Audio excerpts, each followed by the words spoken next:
Halo teman-teman semua, aku Cici Angelin dan hari ini aku gak sendirian membawakan podcast. Nah, kalian penasaran gak sih kita ada 2 guest di sini? Kita kenalan dulu dong sama dua-duanya ini. Ayo kenalan. Hai guys, nama gue Sharon. Hai Nama Sharon. gue Kezia. Hai Keja. Oke, hari ini kita akan membawakan podcast yang anak muda tunggu-tunggu banget nih. Apa tuh ya? Kira-kira nanti ya kita kasih tahu di Jadi gak cerita. Hari ini kita akan membawakan topik yang anak-anak muda selalu penasaran nih. Nah, apa sih kira-kira? Jadi, ini mengenai cara mengatasi komunikasi yang toksik dalam hubungan.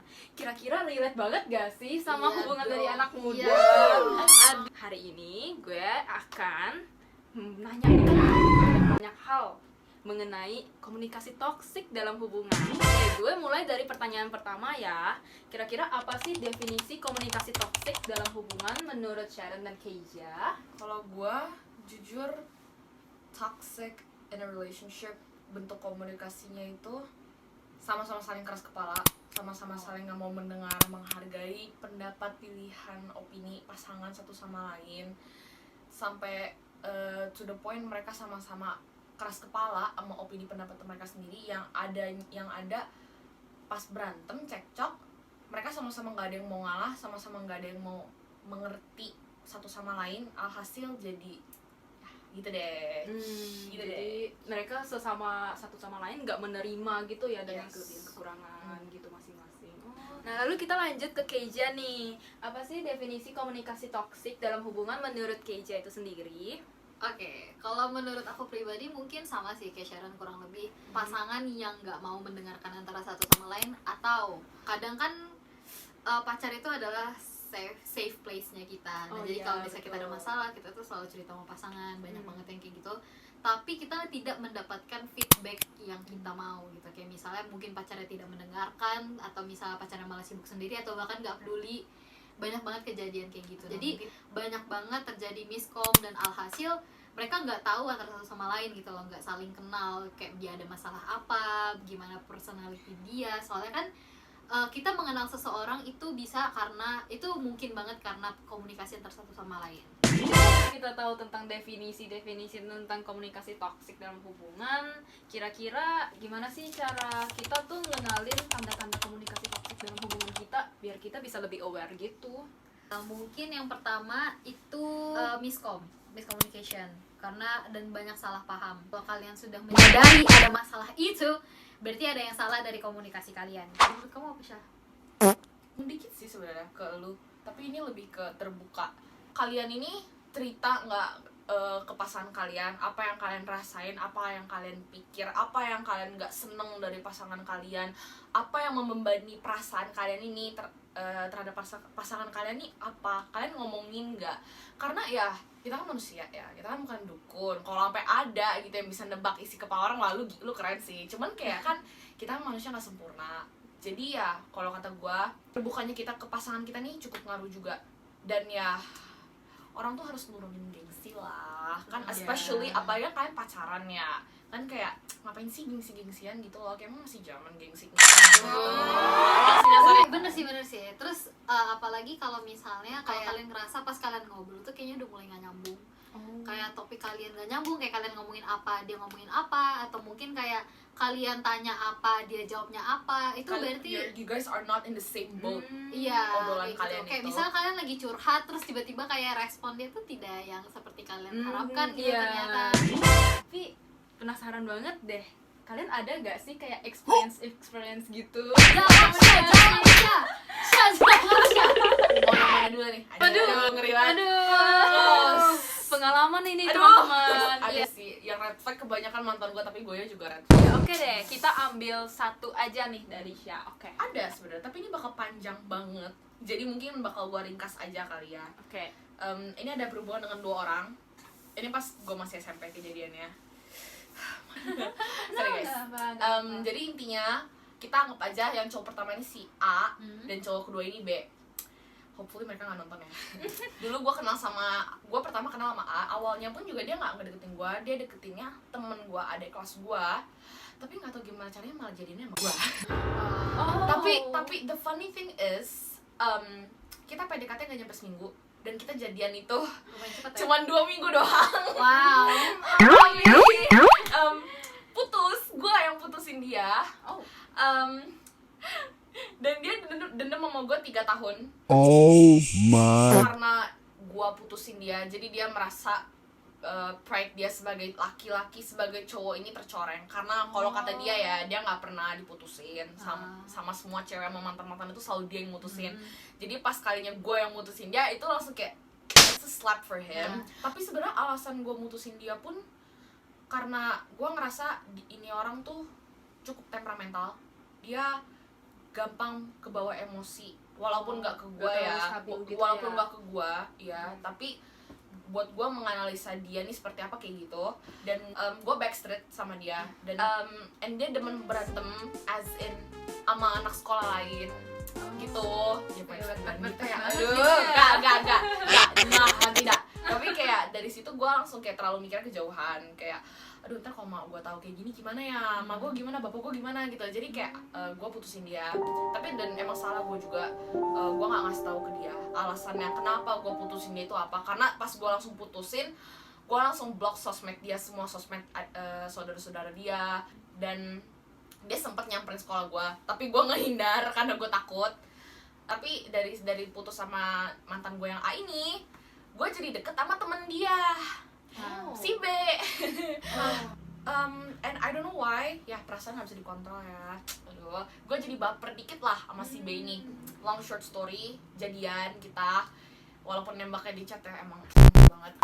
Kita pacaran cuma 3 bulan, and honestly selama 3 bulan itu he's sweet, dia baik ke gue. Dan gue nggak berpikir macam-macam ke dia, nggak ada sama sekali overthinkingan. Tapi abis itu kan pandemi ya. Nah setelah pandemi mulai tuh ya kan jadi online kan, terus berjarak, nggak bisa ketemu segala macem. Baru di situ tuh dia ngejauh dan berjarak, jarang balas chat, nggak pernah lagi kayak nelfon atau apa gitu loh. Dan kayak putus deh, dia yang mutusin gue. Dan pas gue nanya ke dia alasannya apa, dia nggak mau ngasih tahu. Dan dia cuma bilang ke gue, kalau gue tahu gue bakal marah banget sama dia dan gue bakal kecewa. Dan buat gue kayak lucu sih, that's not an excuse. Tapi kayak gue secara nggak langsung gue ketampar dikit, karena itu yang gue lakuin ke mantan gue yang A ini. Oke. Dia gituin gue karena gue pernah gituin orang lain, so it's kinda like karma, roda berputar. Jadi gue merasa oke, kayak gue pantas dapetin itu. Dan setelah putus sama mantan gue yang B ini, gue berubah drastis. Gue jadi mengurung diri. Gue I lost my weight banget, drastis. Sampai orang tua gue marah sama gue karena kayak ngapain sih nangisin cowok, emang dia cakep apa sih, lagi ngapain kamu sih, makanya ada kenangan apa gitu loh. Sampai bapak gue marah banget sama gue, sampai dia kayak mana dia rumahnya di mana, sini gue samperin gitu loh. Gue langsung kayak apaan sih gitu loh. Gak lama, beberapa bulan setelah itu gue dapet kabar dari sahabat gue kalau ternyata alasan dia si B ini mutusin gue karena mantan gue yang A ini kan temenan ya mereka. Dia nyuruh si B ini untuk mainin gue karena yang tadi gue putusin. Ya karena gue udah mutusin dia, terus kayak dia nggak terima, dia nyuruh temennya si B ini untuk mainin gue. Cuman sakit sih, karena kayak gue nggak berekspektasi untuk dapet payback seperti itu. Karena setelah gue putus pun, sehari setelah gue putus, ada akun Instagram kayak akun togel gitulah, fake account, ngechat gue kayak ngomong, lu pantes diputusin, putus kan lu juga sama dia, yalah mana mau dia sama cewek tua kayak lu. Disclaimer, mereka berdua ini sama-sama udah lebih muda dari gue setahun. Feeling gue sih yang ngechat gue pakai akun fake ini mantan gue yang A ya, si cowok A. Jadi dia kayak bilang, lu emang kan lu cewek tua, mana ada yang mau pacaran sama lu kan jelek, bla bla bla bla bla. Dan di situ dan nggak sampai situ aja, dia juga neror. Kayak nggak neror sih, tapi kayak gangguin temen gue. Pas temen gue cerita, gue langsung merasa bersalah banget, kayak aduh sorry banget ya, gue bener gak expect dia sampai gangguin lu loh. Kayak that's too far buat gue, sampai ngeganggu teman-teman sekitar gue gitu. Buat gue paling parah itu di pas gue ulang tahun, mantan gue yang A ini nitip ke temen gue ngucapin happy birthday buat gue, tapi he quote that dia doain gue semoga cepet mati biar gue nggak usah ngeliat dia bahagia sama pacar dia. Lagi itu tuh dia pacarin adik kelas gue, temen gue beda lagi. Dan menurut gue kayak that's too far, karena lo sampai lo sampai ngucapin gue mati, tapi ya puji Tuhan gak mati. Tapi ya puji Tuhan gak mati. Amin. What? Ya puji Tuhan ya gue maafin, tapi ya kadang nggak kesel, tapi lebih ke greget aja karena ya gue maklumnya masih bocah, masih SMP, itu masih SMP, masih cinta monyet banget. Jadi kayak ya udahlah ya, gue kayak menganggap ya udah people make mistakes, it's okay. Kayak ya masih gue harus masih bersyukur ini orang tuh masih bisa minta maaf ke gue, masih bisa nyadar kalau emang perbuatan dia nih bego lah dulunya.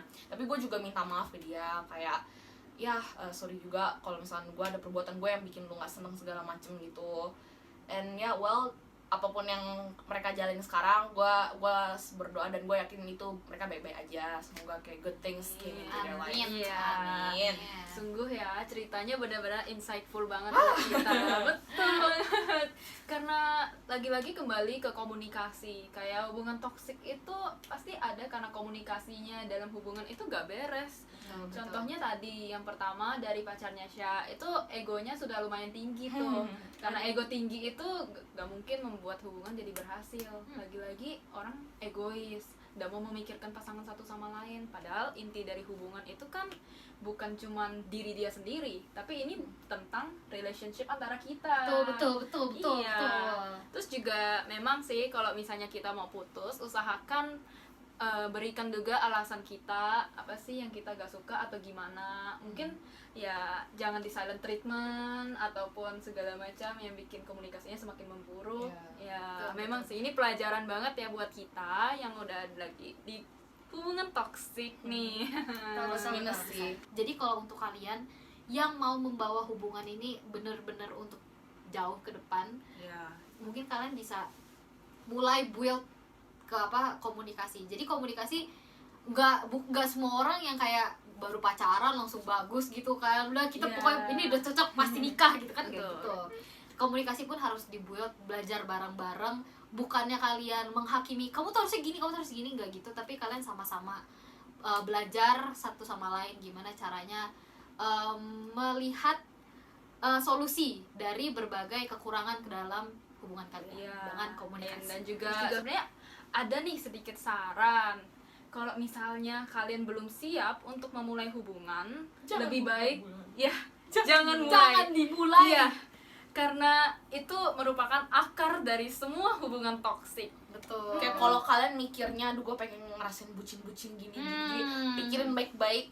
Enggak sih, boleh, tapi kayak kalian harus pertimbangin lagi plus minusnya apa aja. Jadi jangan sekalinya kalian udah pacaran terus emang lagi sialnya aja ya dapetnya yang red flag gitu loh. Jangan langsung kayak, duh gue nyesel pacaran gini gitu loh. Karena kayak ya orang kan no one's perfect. Orang ada plus minusnya. Jadi kalian nggak bisa berekspektasi suatu hubungannya langsung luncur mulus banget, nggak bisa. Betul. Jadi ya pikirin baik-baik lagi, karena responsibility kalian sebagai pacar itu lumayan besar, entah dari menghargai opini pasangan kalian, mengerti perasaan pasangan kalian, terus membagi waktu, time management juga itu tuh banyak banget. Jadi ya pertimbangin baik-baik. Iya, terus penting juga untuk kita di saat lagi membina hubungan tetap realistis.